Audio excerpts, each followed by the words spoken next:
क्या आप जानते हैं कि आपके ही घर में मौजूद ये 7 चौंकाने वाली चीजें ऐसी होती हैं जिसे दुनिया भर में दुर्भाग्य को बुलावा देने वाली चीजें मानी जाती हैं। देखिए, हमारा घर सिर्फ ईंट पत्थर की दीवारों से बना हुआ ढांचा नहीं होता, बल्कि ये एक ऊर्जा का केंद्र होता है जो हर चीज को सोखता है, चाहे फिर वो अच्छी हो या बुरी। हम अपने घरों में जो चीजें रखते हैं वो हमारे मूड, हमारी किस्मत और यहाँ तक कि उससे जुड़ी सफलता को प्रभावित करती है। आज की वीडियो में मैं आपको बताऊंगा कि हम सभी के घरों में वो आम तौर पे मिलने वाली 7 चीजें क्या हैं जो होने से हमारी जो एनर्जी होती है घर की उसको नेगेटिव करती चली जाती है और हमारी ग्रोथ को रोकती है कहीं ना कहीं। तो चलिए एक एक करके हम इनको जो है समझते हैं, जिसमें सबसे पहले नंबर पे आ जाता है कि घरों में जो बंद घड़ियां या टूटी हुई घड़ियां जो पाई जाती हैं, वो सबसे पहले बात करते हैं उस चीज की जिसे हम में से ज्यादातर लोग शायद नजरअंदाज कर देते हैं, और वो होती है टूटी हुई या फिर बंद घड़ियां। वो पुरानी दीवार पर लटकी हुई घड़ी जिसे आप कब से ठीक कराने की सोच रहे हैं, या फिर शेल्फ पे रखा हुआ सजावटी जो है कोई क्लॉक पीस जिसकी सुइयां एक ही समय पर अटकी हुई हैं, और या वो डिजिटल अलार्म क्लॉक जो कभी सही समय नहीं दिखाती।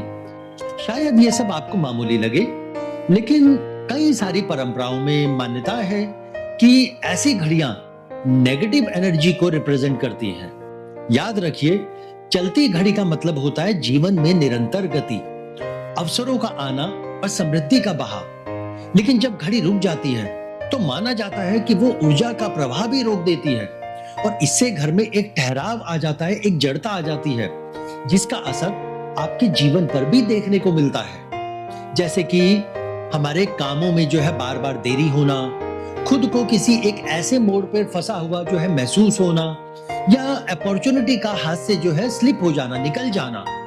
अच्छा, इसका सिंपल सा सॉल्यूशन क्या है कि अगर घड़ी टूटी है तो उसे तुरंत ठीक करवाएं, और अगर वो बस धूल खा रही है और काम में नहीं आ रही है तो उसको वहां से हटा दीजिए। दूसरे नंबर पर आ जाता है कि घर में जो कैक्टस और कांटे वाले पौधे होते हैं। देखिए, कैक्टस देखने में आकर्षक जरूर लग सकते हैं और देखभाल भी इनकी आसान होती है, लेकिन परंपराओं के अनुसार इन्हें घर के अंदर रखना खराब माना गया है। कांटेदार पौधे और झाड़ियां घर की ऐसी नेगेटिव एनर्जी जो है लाते हैं जो आसपास के वातावरण में बेचैनी, तनाव और झगड़ों को बढ़ावा देती है। क्या आपने कभी ऐसा महसूस किया कि कोई कमरा आपको अजीब सा खिंचाव देता है, या वहां ज्यादा जो है तकरारें जो है होती हैं? देखिए, संभव है कि उसके आसपास ऐसे कांटेदार पौधे या फिर जो है कुछ और जो है छोटे बड़े पेड़ हो सकते हैं। अब कुछ लोग ये कहेंगे कि गुलाब में भी तो कांटे होते हैं, लेकिन उसे एक प्यार और सुंदरता का प्रतीक माना गया है। अगर कोई पौधा स्वस्थ और सजीव हो तो उसके कांटे नकारात्मक ऊर्जा को नहीं बढ़ाते। अच्छा, ऐसे में क्या करना चाहिए? देखिए, कैक्टस और अन्य बहुत ज्यादा जिनके पत्ते नोकीले होते हैं, ऐसे पौधों को कभी भी बेडरूम में या लिविंग रूम में नहीं रखना चाहिए। और अगर आपको इन पौधों से लगाव है भी तो इन्हें घर के बाहर रखें, ताकि इनकी जो प्रोटेक्टिव एनर्जी होती है वो बाहर की नेगेटिविटी एनर्जी को रोकने का काम करे, ना कि घर के अंदर फैलाने का।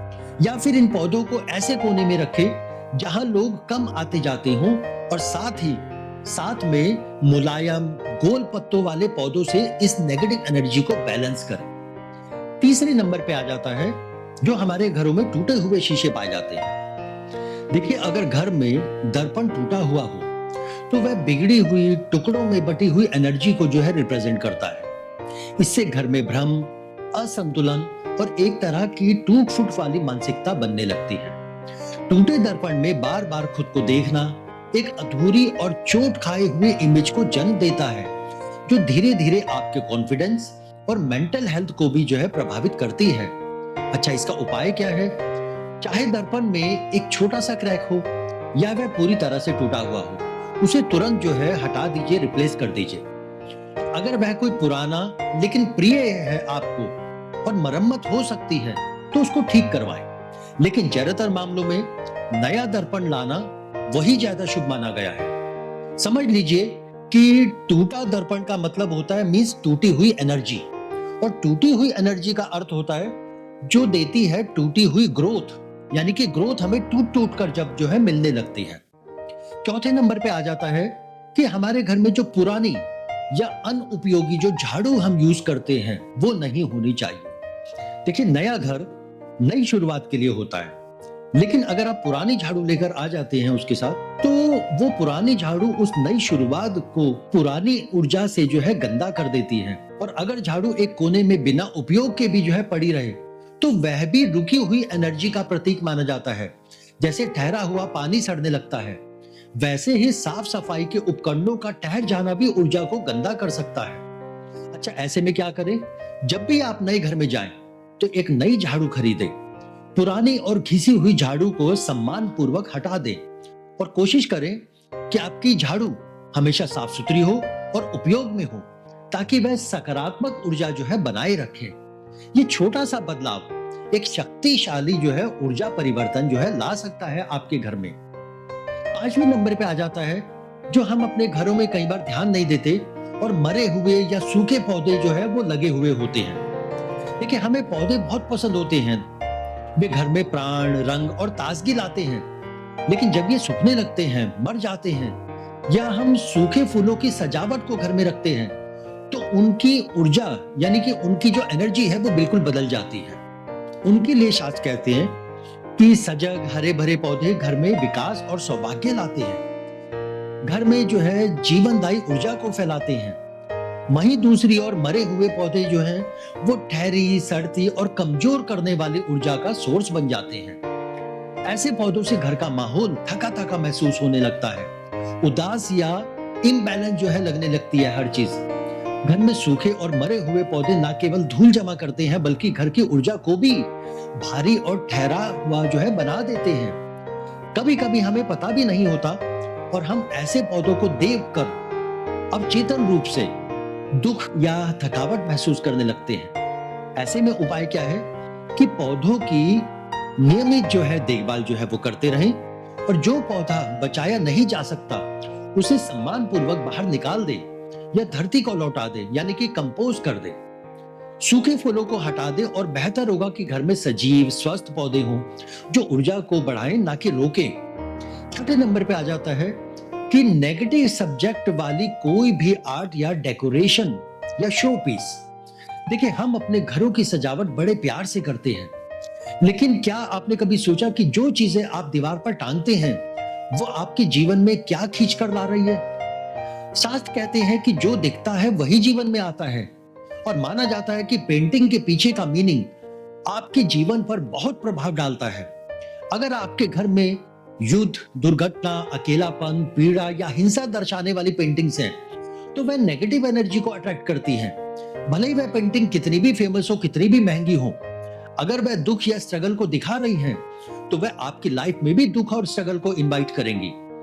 जैसे ताजमहल को कभी घर में स्थापित नहीं करना चाहिए। भले ही वो प्रेम का प्रतीक है, लेकिन एक समाधि का भी है जो कि मृत्यु और वियोग का प्रतीक है। इसी तरह अगर घर में दुखी चेहरा, अकेला इंसान, संघर्ष भरी कोई पेंटिंग है, तो वो घर का मूड भारी, उदास या अशांत करने वाली एनर्जी को सहारा देती है। ये चीजें जैसे नेगेटिविटी का स्टेशन बन जाती है कि जहां से सारी नेगेटिविटी रिलीज होती है। अच्छा, ऐसे में क्या करें? अपने घर की सजावट पर एक बार नजर दौड़ाएं। सोचें कि क्या ये चित्र मुझे खुशी दे रहा है या उदासी दे रहा है। घर में ऐसी पेंटिंग लगाएं जो आपको मोटिवेशन दे, आपको मेंटल पीस दे, मेंटल क्लैरिटी दे। नेचर से जुड़ी पेंटिंग लगाएं, क्योंकि जो दिखता है वो टिकता भी है। इसलिए कुछ ऐसा सजाएं जो आपके सपनों को पोषण दे, ना कि दर्द की याद दिलाए। देखिए, घर आपकी आत्मा का विस्तार है, तो उसमें वही ऊर्जा रखें, वही एनर्जी रखें जो आपको खिलने दे, जो आपको बढ़ने दे, आपको बढ़ावा दे। सातवें नंबर पे आ जाता है जो टूटे फूटे या खराब हो चुके घरेलू सामान होते हैं और हम अपने घरों में उसको जमा किए हुए बैठे रहते हैं। जैसे कटा हुआ कप, आपने अक्सर देखा होगा कि कई बार जो है लोग जिस कप में चाय पीते हैं उसके ऊपर की जो एज होता है, जो बाउंड्री होती है, उसमें बारीक बारीक जो है दरारें जो है रहती हैं। कहीं कहीं से कट भी जाता है, टूट भी जाता है, लेकिन फिर भी वो उसमें चाय पीते रहते हैं। ऐसी ही दरार वाली प्लेट या हिलती हुई कुर्सी या फटा हुआ सोफा या खराब फ्रिज या फिर घर में खराब पंखा, ऐसी चीजें जिनका काम सिर्फ चल रहा है पर सच में वो ठीक नहीं है। देखिए, मान्यताओं के अनुसार टूटी हुई चीजें नकारात्मक ऊर्जा को घर में रोके रखती हैं। ये नेगेटिव एनर्जी को बाहर नहीं निकलने देती। ये चीजें इशारा होता है कि आपकी लाइफ डिसऑर्गेनाइज हो रही है, आपकी लाइफ की ग्रोथ रुक रही है, आप जरूरी चीजों पे ध्यान नहीं दे पा रहे हैं, और इशारा करती है कि आपके साथ कहीं ना कहीं अब इनस्टेबिलिटी आने वाली है। लेकिन हम सब इससे अनजान होते हैं। जब आप रोज ऐसे कप में चाय पीते हैं जो टूटा हुआ है, या फिर टूटी हुई कुर्सी पर बैठते हैं या फटे हुए सोफे पर बैठते हैं, तो एक तरह से आप अपने जीवन में टूट फूट को स्वीकार कर रहे हैं, अपनी टूटी हुई ग्रोथ को स्वीकार कर रहे हैं। और ये चीजें आपके जीवन में पैसे की तंगी, रिश्तों में खटास और सेहत में कमी लाती है। याद रखिए कि वास्तु के अनुसार और हमारे शास्त्रों के अनुसार टूटा हुआ सामान गरीबी और बदहाली का प्रतीक माना जाता है। ऐसे घरों में समृद्धि, स्थिरता और शांति कभी भी टिक नहीं पाती। तो ऐसे में क्या करें? हर महीने अपने घर का एक पूरा दौरा करें, एक चक्कर लगाएं।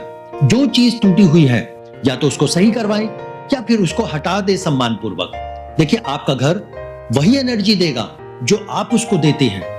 साफ सुथरा, ठीक ठाक सामान रखने से घर में सकारात्मक ऊर्जा, आत्मसम्मान और शांति आती है। तो आखिर में निष्कर्ष क्या है कि जिन बातों की हमने चर्चा की है, रुकी हुई घड़ी से लेकर टूटी कुर्सी तक, ये सिर्फ सामान नहीं है, ये हमारे घर के एनर्जी कंडक्टर होते हैं। तो क्यों ना आप भी अपने घर में एक छोटा सा चक्कर लगाएं। देखिए, क्या आपके आसपास कोई ऐसा सामान तो नहीं छिपा है जो शांति या आपकी ग्रोथ में रुकावट बन रहा हो। हमें कमेंट करके बताएं, आपके लिए सबसे चौंकाने वाली चीज कौन सी थी आपके घर में, या क्या आपके घर में भी कोई ऐसा टूटा सामान है जो अब हटाना चाहिए। और साथ ही हमें कमेंट करके बताएं कि आपके घर में कौन कौन सी पारिवारिक मान्यताएं हैं जो शुभ और अशुभ मानी जाती हैं। अगर आपको यह वीडियो उपयोगी लगा हो तो इसे लाइक करें, शेयर करें और हमारे चैनल वास्तु आरोग्यम को सब्सक्राइब करें। मिलते हैं हम अगले वीडियो में फिर से इसी तरह की कोई महत्वपूर्ण जानकारी वास्तु से लेकर। तब तक के लिए धन्यवाद।